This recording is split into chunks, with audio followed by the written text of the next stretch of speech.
90.3 WMSC. It is 11:03. I'm Tom Kaminsky. You normally hear me I'm on where my day job is, which is at WCBS News Radio 880, but I'm happy to be here with you pretty much one Friday a month right here at the place where it started for me on the campus of Montclair State University here at WMSC, Upper Montclair, New Jersey. We are streaming live around the world at WMSCradio.com. Now, I mentioned that this was the place that it started for me. This is the place, Montclair State University, where it begins for an awful lot of people, and that includes no matter what you're studying.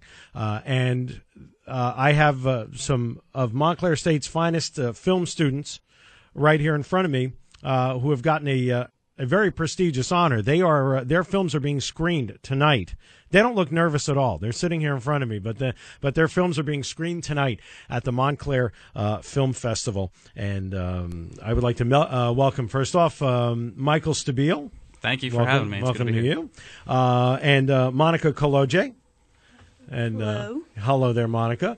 And just coming in now, Lindsay Rassman and Tom Micah. And we'll be talking about each one of your films here. And the thing that struck me, because I've gotten a chance to at least look at the previews for all of your films, the word, I don't know, anyone who's listening to this and hears the word student filmmaker, that conjures up different ideas, different things to different people.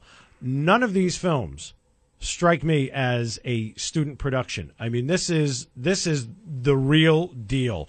Michael, I'm going to start with you, because the trailer certainly drew me in. This is about a neuroscientist who is trying to unlock some of the secrets I think that we've all thought about. Right. It's one of the greatest mysteries of all time about the afterlife. Right. Now, what drew you to that subject of the afterlife? Well, I started writing the script, I guess, out of my own frustration that superstition has kind of cornered the market on this. Mm-hmm. So I wanted to tell a story where I handed the subject off to science.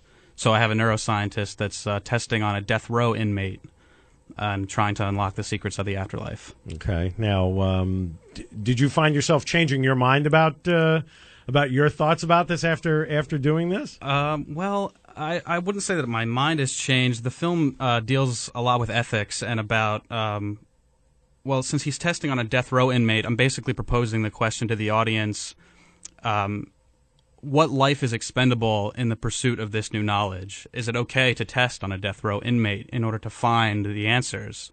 And I didn't want to make my film a soapbox, so I kind of proposed the question to the audience, and I honestly don't know the answer. And sort of let them make the ethical decision, however they would come down on one side of this or the other. Absolutely. Anytime you can engage the audience that way, I think that's a great direction to go. Awesome. All right. Monika Kolodziej, her film is Exit. Wow is what I'm going to say about that. I will tell you that. Well, you can explain. Well, first off, just explain sort of the premise of the film for us. Well, I guess the premise of the film is more of it's a story about a woman who has to take care of her sick father, and getting an opportunity to move out of her house and get a job very far away from her house. She has to convince her sister to take care of her father, and becomes a very big conflict between the two of them, trying to figure out who will actually take care of him. And allow me to just fill in a little bit of the blank here. The father is suffering severely from severe alcoholism, mm-hmm. And essentially the woman who gets the opportunity to exit, as it were, mm-hmm. has to convince her sister that that's it. And the thing is, this is an issue that siblings are constantly facing, and it does not really matter what the issue is, but care of an elderly parent is something that is an increasing issue here in the U.S. Now, the awkward silence in this film, the awkward silences between these two women, really just speaks volumes, I think. Can I ask you what drew you to this subject? Well, I guess it's very much a problem within my culture, which is because I'm from Poland originally. So it was a very big issue when I used to grow up in Poland. So I just really wanted to bring that out.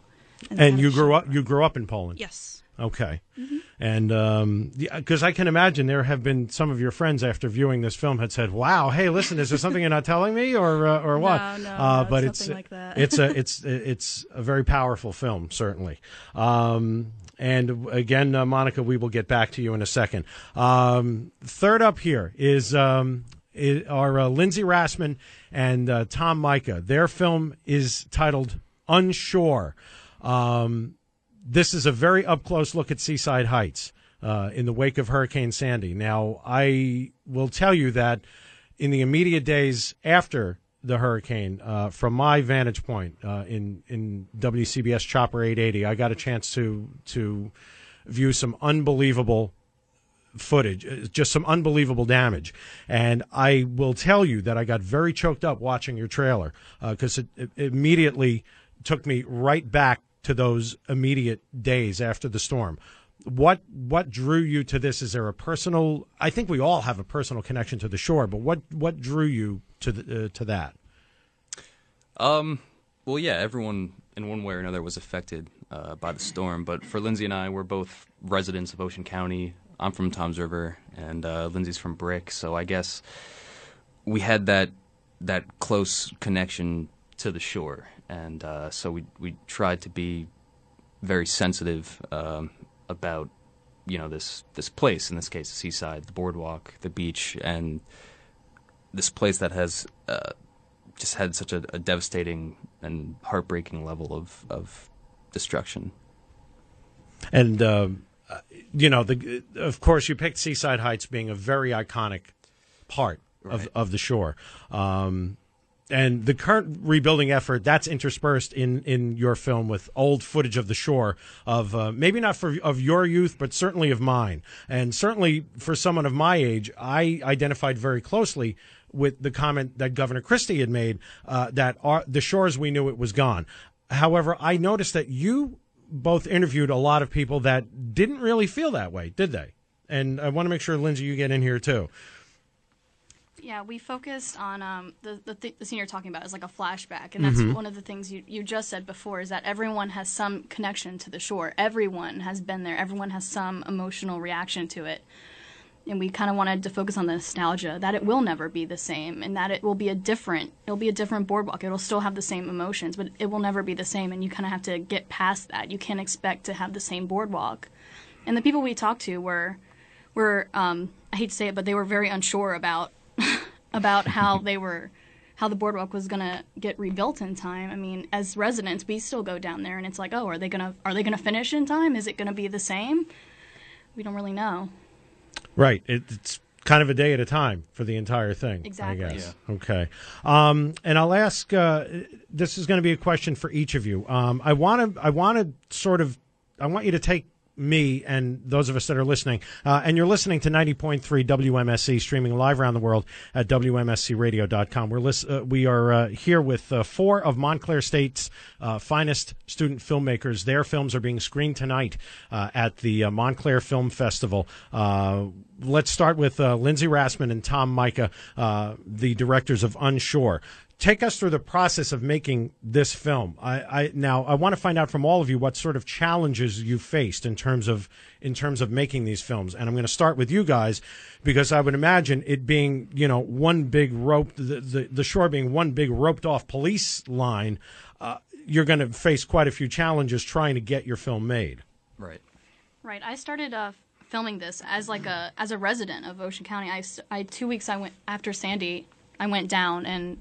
I just started filming everything. I filmed donation drives. I filmed people waiting in line, trying to get over to the bridge to Seaside. And I kind of just I filmed every month. I just went down there, and I didn't know what I was going to do with it. And that was a big challenge for me. I had all this footage, and I didn't know how to make it into the story I wanted to tell. And then Tom came onto the project, and he really cleared everything. He acted as a new set of eyes. And that was my biggest struggle, was trying to find a story, trying to find a direction for it.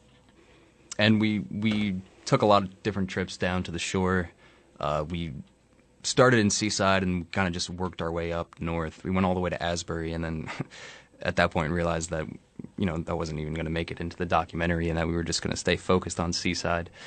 And we just tried to capture as much footage as we can of the rebuilding and just get there on time. And I mean, they were supposed to take the roller coaster out at one point. Then we went down there, and it's still there, which is kind of amazing 6 months after the fact that this big structure is still just sitting in the ocean. Exactly. All right. Monika Kolodziej, her film is Exit. And again, very tough to make a film like this about family interaction or lack thereof, dealing with the disease of alcoholism. What kind of challenges did you face in terms of making this film? I think the biggest challenges pretty much come with any narrative film that you make, which is of organization, trying to organize everyone to come together and make a film that really matters to just one person, and try to convince everyone else that it's the right film to make.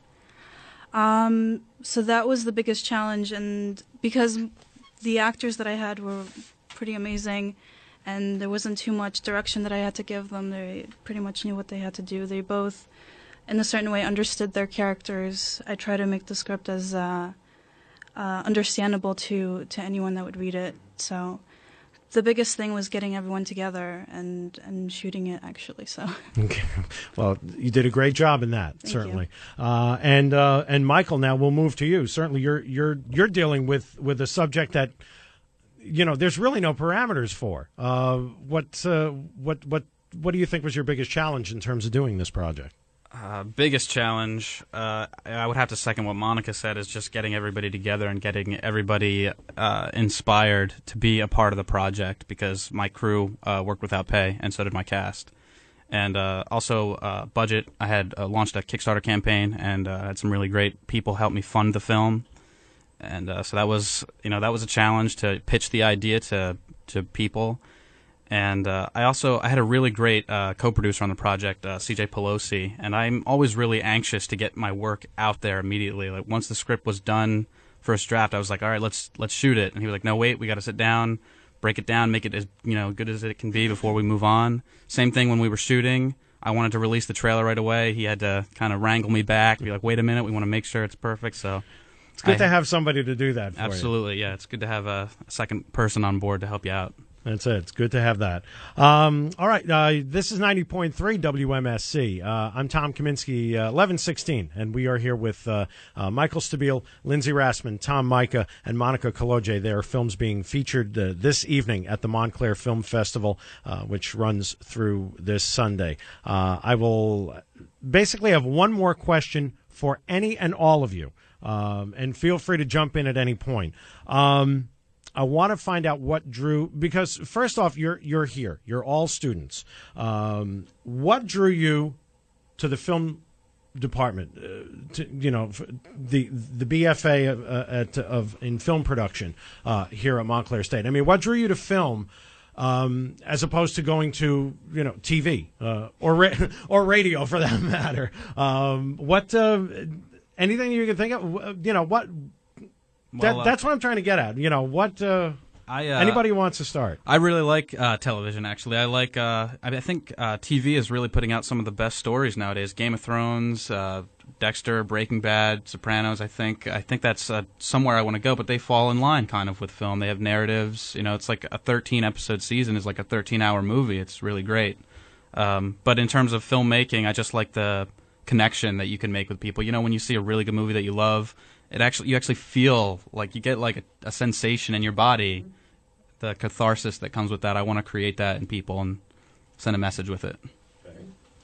Anybody else? I'm the lone broadcasting student. Well, there you go. Festivals, Bravo. And I know you're an alum. Yes, I am. So, yes, I am. I'm very proud to have a film in the film festival, because I'm not a film BFA. I don't have a filmmaking background, but I have something in the film festival, and for me, that's a big deal. I feel like I'm kind of like, I don't know, with the big dogs. Like I can fend for myself, and I mean Tom helped a lot, but I mean I'm proud of that, and I kind of think of myself as a filmmaker, even though I'm very much a broadcasting student, and TV is what I want to do. There isn't much difference between how they teach in the broadcasting department and how they teach in the filmmaking department here, and it's ultimately all about kind of fostering storytelling. And I think for me, that's what attracts me. Other than just I don't know what happened, but I just have always had this kind of deep core passion for film that I've just never been able to shake, and not that I want to, because I don't know, I love it. Right on. It will draw you back in anyway, right? Monica? I think I agree with Tom as well, that TV and film has been a very close thing between the two departments, even here in Montclair. That there really isn't much of a difference anymore because of the great shows that are coming out, just like Mike said. But I myself love narrative filmmaking, and I love the fact that you only have a certain amount of time to tell a story. So you only see the specific part of the story of the life of the person that you're trying to tell.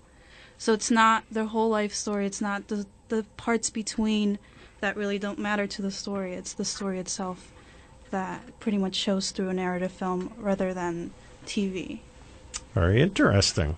All right. Well, now I'll give you guys a chance to do some shout-outs for whomever helped you. I know Monica's got at least one that she's got to get in there. So, Michael, go ahead. Okay. Well, I already mentioned CJ, but I'd also like to thank my director of photography, Will Kaufman, and my executive producer, Gary Wilkins. They were a great help. And, of course, my cast, Tom Zanka, Tony Vitale, Jason Schmitz, and Malin Tybal. They were all great. And I hope everybody that comes to the festival tonight really enjoys the show. Thanks for having me. No problem. Thank you. I guess shout-outs go to Carl Ryan Erickson, who's at the cage, taking over for now. And my cast, of course, Diana and Mike Mano and Crawford Collins. They're a really amazing cast. And, of course, my DP, Josh Echeverria, one of the best, come from Montclair as well. And I guess my parents are probably listening at this point. That's a good shout out to make. Trust me, you can't go wrong with that. Lindsay, Tom. I think our professor kind of helped us a lot. Bev Peterson. We had help from a lot of the students in the broadcast department. Jeff Honorato, the people in our class really helped us kind of have a vision. Kevin Nolte, Lacey Arnold. And I just want to say it's really it's a huge honor for me just to be singled out by our professors who are on the selection committee among 8 other really super talented students, Monica and Mike included, and I'm very happy. Well, this is only you collectively have 3 of the 9 films that are being screened tonight, and this is the only the second time in the history of the Montclair Film Festival that's been done, where there has been an evening for the Montclair State students to showcase their work, and it is tonight at 7:30. Now you can go to montclairfilmfest.org. Now, when I checked just before I went on the air, the website is still saying that you're sold out, that the tickets are sold out, which is a good thing. But you know, if you're listening to this, I would still urge you to go to the Bellevue Theater in Montclair and see if there just might be any last minute tickets available, because certainly some terrific films to be seen. Michael Stabile, Anima is his film, and Monika Kolodziej, her film is Exit. Lindsay Rassman and Tom Mika, their film is Unshore. I want to thank the 4 of you for being here at 90.3 WMSC, and good luck this evening. I'm sure you're very excited, and as well you should be. It's a very big deal, and it's a terrific honor to make sure that you guys are properly honored at the Montclair Film Fest. So congratulations to all of you. Thank you very much. Again, the website to find out all the information about this is montclairfilmfest.org. My name's Tom Kaminsky here at 90.3 WMSC.